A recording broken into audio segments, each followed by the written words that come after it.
बिहार में आए दिनों भूमि विवाद के लगातार नए नए मामले सामने आते रहते। कभी गोलियों की तड़तड़ाहट से इलाका गूंज उठता है तो कभी कभी तीर और तलवार के वार भी हावी होते रहे।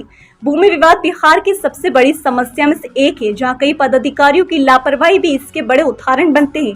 ऐसे कुछ मामला सामने आया है बदनाहत थाना क्षेत्र अंतर्गत डिपोल गांव से, जहां बीते 12 तारीख को बदनाहत थाना में डिपोल वार्ड संख्या 16 निवासी शेख शकील के द्वारा एक प्राथमिकी दर्ज करवाई जाती है, जिसमें दूसरे पक्ष के मोहम्मद आलमगीर पिता नूर इलाही पर मारपीट करने का आरोप लगाया गया है।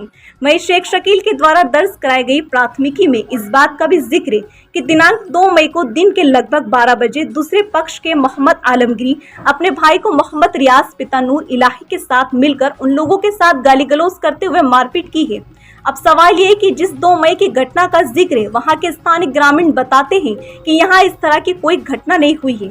दूसरा पेचीदा सवाल है कि शेख शकील ने जिस व्यक्ति को गवाह के लिए तैयार किया, खुद उनका पुत्र इस बात की गवाही दे रहा है कि ऐसा कुछ नहीं हुआ, कोई घटना नहीं हुई है। सवाल तीसरा ये बन रहा है कि आलमगिरी के जिस भाई का नाम मारपीट में दिया गया है, मोहम्मद रियाज, जिसके घटना से कई माह पूर्व एक हाथ कट चुका है, वो सही से चल फिर पाने में असमर्थ है। सवाल चौथा, आलमगिरी के पिताजी को भी मारपीट का आरोप बनाया गया है, जो पिछले माह की 23 तारीख को पैरालाइज्ड हो गए हैं। उनका इलाज फॉरबिसगंज के किसी निजी अस्पताल से हो रहा है। बाकायदा आलमगिरी के भाई एवं पिताजी का मेडिकल का सारा रिपोर्ट इस बात की गवाही दे रहा है। अब सवाल ये उठ रहा है कि बिना स्थल जांच किए आखिर इतनी हड़बड़ाहट में प्राथमिकी किसकी दबाव में दर्ज की गई? क्या बाबा मारपीट हुआ था इधर? इधर मारपीट भी हुआ था कहाँ जा रहा हो? कुछ दिन पहले, 10-15 दिन पहले। कभी नहीं हुआ? कोई झगड़े नहीं थे। अब जमीन लिया ही आओ कोई झगड़ा उड़ा नहीं हुआ। केस उस हुआ है, बोल रहा है कि झगड़ा उगड़ा हुआ है। झगड़ा तो कोई होगा ना कर रहा है, किसी से कोई विवाद नहीं हुआ। कोई भी बात नहीं। कई लोगों का नाम दिया गया है। ऐसे फालतू नाम दिया, झगड़े ने वहाँ कहाँ से नाम झगड़ा हुआ तो डरा देता जब कोई झगड़ा नहीं हुआ इधर। नहीं हुआ था। क्या क्या झगड़ा उगड़ा का इधर बात चल रहा है? झगड़ा नहीं है, दूसरा मैटर है। क्या मैटर हुआ था? जमीन का आपसी विवाद है दोनों का। किसमें किसमें? क्या है चीज पता नहीं है। मारपीट भी हुआ था? नहीं, मारपीट नहीं हुआ। हाँ? नहीं हुआ, मारपीट नहीं हुआ है। अच्छा, आपका अब्बा जो है इसमें गवाही में है? पता भी नहीं हमको। कल आन के प्रशासन बताया है हाँ। अब्बा घर में नहीं, नेपाल में। हाँ। क्या नहीं आएगा तभी पता चलेगा। लेकिन मारपीट की कोई घटना नहीं हुई है। क्या नाम हुआ आपका? मोहम्मद मुबारक। कौन सा जगह है ये? दीपवा भवानीपुर, वार्ड नंबर 16। हम लोग को इस बात का पता नहीं है कि हमारे ऊपर में ये लोग केस किया है। कल मतलब 4 बजे जो बड़ा हुआ आया तब पता चला है कि केस हमारे ऊपर में किया है। अब कोई तरह का कोई झंझट भी नहीं हुआ है, और अगल बगल में जितना आदमी था सबसे पता लगाया बड़ा हो कि यहाँ लड़ा झगड़ा हुआ, बताया कि नहीं, यहाँ कोई तरह घटने नहीं हुआ है। कब आया था बड़ा? कल 4 बजे आया था। कल 4 बजे? हाँ, कल 4 बजे दिन में आया था। हम लोग से भी मतलब जो नहीं पूछा है, वो जो ज़मीन के पास घर बना हुआ है ना, उन लोग से पूछा, उसके बाद रवाना हो गया, वो चले गया। फिर आपका जो ये स्थिति है, ये कब हुआ आपका? ये तो हमको तो हो गया लमसम जो है इसका 4 महीना हो गया। 4 महीना? दिसंबर में। केस में आपका भी नाम है? मेरा भी नाम दिया है केस में। तो क्या ऐसा कोई कुछ हुआ था क्या? वारदात आप थे क्या?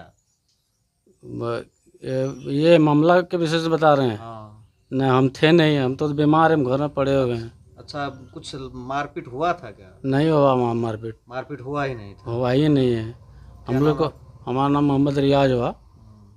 हमको कोई पता ही नहीं है, कल पता चला है, जब बड़ा हुआ आया तब मालूम हुआ है। अच्छा, ये आपका पिताजी हैं? हाँ, ये पिताजी है मेरा। इनका भी नाम है क्या? हाँ, इनका भी नाम दे दिया है। ये सोए हुए क्या हुआ इनको? इसको पहले, इसको जो है ना, एक साइड मतलब जो है हाथ पैर दोनों सुन हो गया है इसका। पैरालिसिस हुआ? हाँ हाँ। कब हुआ था? इसको हो गया है इसको गिरने से। 23 तारीख से मुझे पड़ा हुआ है। हाथ काम नहीं करता, टेंग काम नहीं करता है, मुंह का आवाज़ बंद हो गया उसका। इसका आवाज़ों मुंह में नहीं है, बैठ नहीं पाता हो गया क्या? क्या मामला हुआ है आपके साथ? 23 तारीख को पापा का लेकर के हम लोग पैरालिस मार दिया था। हरिकेश्वर डॉक्टर साहब के यहाँ गए तो चेक किया तो बोला कि इसको तो पैरालिस मार दिया। 3 दिन वो दवाई चलाया, 72 घंटा का टाइम दिया कि बच भी सकता है, नहीं भी बचेगा। 3 दिन के बाद फिर लेके गए।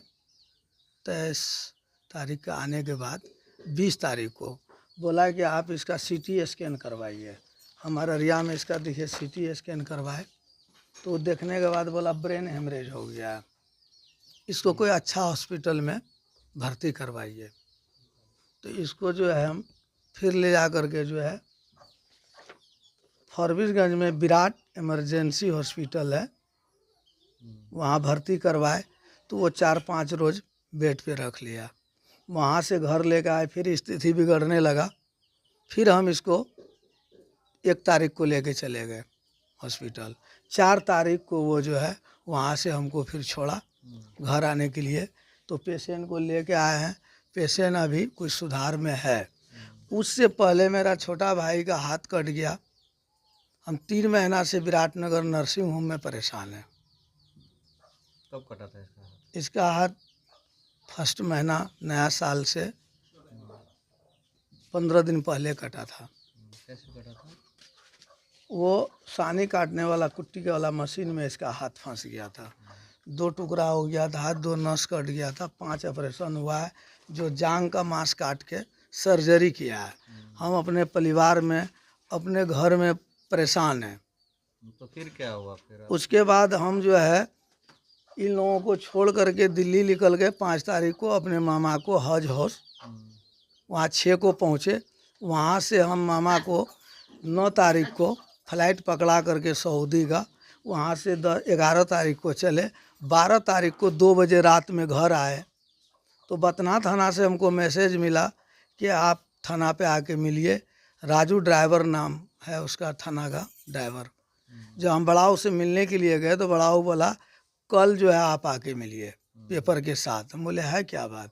बोला शकील जो है से आपको कोई ज़मीन का विवाद चल रहा है। हम बोले वो तो 10-15 साल से चल रहा है सर।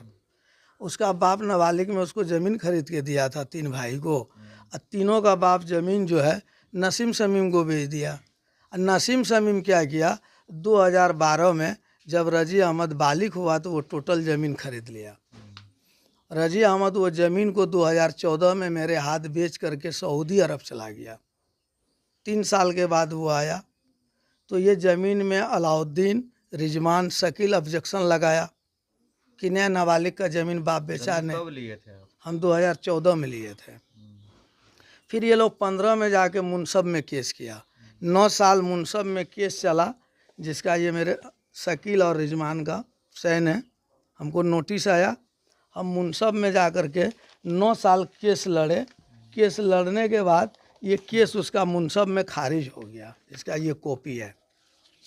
ये खारिज होने के बाद हम गांव में पंचायत बैठाए तो रिजवान तो मर गया।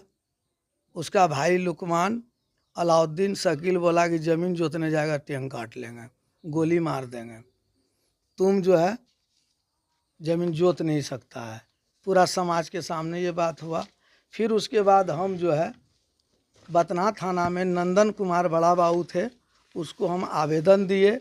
उन्होंने क्या किया, 107 कर दिया। 107 चल ही रहा था कि पिछला महीना जो है 107 खारिज हुआ है, जिसका ये सर्टिफाइड कॉपी है। मतलब 1/5/2025 को ये केस खारिज हुआ है। तो 107 खारिज हुआ है। तो पहले मैमून निशा के ताज़ा मामला क्या हुआ है? अभी ताज़ा मामला हुआ कि हम लोग को कुछ पता नहीं। हम लोग अपना बीमारी के पीछे, पेशेंट के पीछे परेशान है।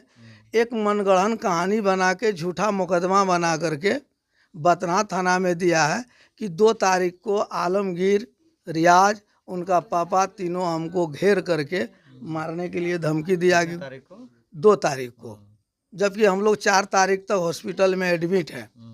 और 2 तारीख को हम उसको धमकी दिए, मेरा भाई, मेरा पापा, कि तुमको गोली मार देंगे, तुमको काट के गाड़ देंगे। ये बात आपको किससे जानकारी मिला? ये जब कल बड़ा बाबू आया है, बड़ा बाबू बोला आप लोग पर FIR हो गया इंक्वायरी में। सीधे FIR? हाँ, बोला सीधा FIR हो गया है। हम बतना थाना से जो है ये एफआईआर कॉपी मंगवाए हैं, तब पता चला पापा का नाम, मेरा नाम, मेरे भाई का नाम। जो आदमी को पैरालिस मार दिया, सोया हुआ है आज 23 दिन से, वो आदमी कैसे उसको घेर करके गोली मारने का और काटने का नाम बोलेगा? जिसका हाथ डैमेज है, पैर डैमेज है, ठीक है मेरा नाम देता तो चलने वाला था। अब वहाँ कोई घटने नहीं हुआ है। अच्छा, तो मतलब बड़ा बाबू जो ये एफआईआर किए, तो इससे पहले जो है इंक्वायरी में आए थे? नहीं, कोई इंक्वायरी में नहीं आया। कोई इंक्वायरी में नहीं, सीधे आपको बोले कि एफआईआर हो गया? हाँ एफआईआर हो गया है। एफआईआर होने का कारण है साजिद जो उसका भाई है, खन्नन माफिया है, अभी भी मेरे प्लॉट में उसका पोकलेन लगा हुआ है, 14-15 हैवा चलाता है। ये थाना को मैनेज करके रखे हुआ है, पैसा देता है। तो वो साजिद के कहने के अनुसार जो है ये एफआईआर हुआ है। क्या क्या चाहते हैं आप? हम तो न्याय चाहते हैं कि ये बड़ा बाबू हम लोग के ऊपर इतना बड़ा जुल्म किया है, एफआईआर किया है, बेगर सोचे समझे, बेगर इंक्वायरी किए। ये पेशेंट को कहाँ कहाँ लेके जाएंगे हम लोग 4 आदमी। क्या नाम है आपका? मोहम्मद आलमगीर।